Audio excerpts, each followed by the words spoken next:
ہم آپ کو پوری خبر بھی بتا دیں گے اور of course we have some guest as well جس کی ہم بات کریں گے. لیکن عبداللہ مجھے ایک بات جس کا بہت ہی خوف آیا ہے, ڈر لگا ہے, اور آنیسٹلی فیوچر کے بارے میں ہم سوچ رہے ہیں کہ یہ کوئی پری میڈیٹیٹڈ اٹیک نہیں تھا. یہ وہ دو لوگ تھے, ڈاکو تھے, جو بھی تھے, ابھی یہ تعین ہو جائے گا کہ وہ تھے کون, جنہوں نے ایک اکیلے ایک لڑکی کو دیکھا ہے, ایک عورت کو دیکھا ہے, اور انہوں نے موقع کا فائدہ اٹھایا ہے. یعنی they turned rapist, they became rapist after seeing the opportunity.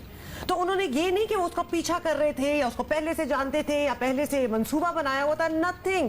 انہوں نے اس سٹریچ پہ ایک عورت کو اکیلے دیکھا ہے کہ اس کے ساتھ کوئی آدمی نہیں ہے, کوئی اس کو بچانے والا نہیں ہے, اور انہوں نے کہا آؤ جی اس کے ساتھ یہ کیا جائے.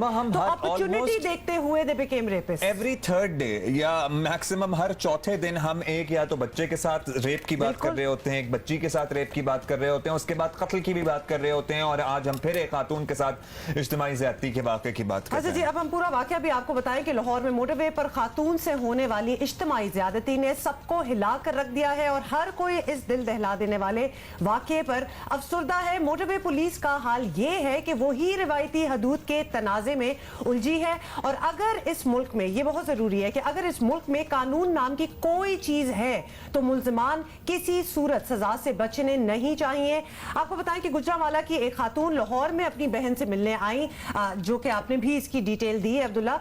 بچے بھی ان کے ساتھ تھے. واپسی پر گجرپورہ کے علاقے میں خاتون کی کار میں پیٹرول ختم ہو گیا, اور انہوں نے اپنے عزیز کو اطلاع دی اور مدد کے انتظار میں گاڑی سے اتر کر کھڑی ہو گئی, obviously thinking کہ ابھی موٹر وے پولیس یا کوئی جو کہ ویسے تو بہت ایفیشنٹ ہوتے ہیں, ہم لوگوں کا اپنا ایکسپیرینس ہے, but in this case nothing happened. Nobody was apparently deputed there. اس دوران دو ملزمان اس خاتون کی جانب آئے جنہیں دیکھ کر خاتون بچوں کے ساتھ گاڑی میں بیٹھ گئی. آپ اپنے آپ کو لاک کر لیتے ہیں نا ڈر کے, وہ انہوں نے کیا. ظاہر ہے نیچرل ریاکشن یہی بنتا تھا. اس وقت وہاں گاڑی خراب تھی, کچھ کر نہیں سکتی تھی. جب گاڑی بند تھی تو خاتون نے موٹر وے پولیس کو فون کیا. ایسا نہیں ہے کہ رابطہ نہیں ہوا, مگر موٹر وے پولیس نے مبینہ طور پر کہا کہ کوئی ایمرجنسی ڈیوٹی پر نہیں ہے. لا حول ولا قوت الا باللہ. جب ایک عورت ویسے ہی آپ کو فون کر رہی ہے, اور آپ بھی تو اسی ملک میں رہتے ہیں نا, جانتے ہیں کہ اس وقت وہ کال کر رہی ہے تو ایمرجنسی میں ہوگی, سڑک پہ ہوگی, اور آگے سے یہ جواب ملے کہ سوری nobody on duty.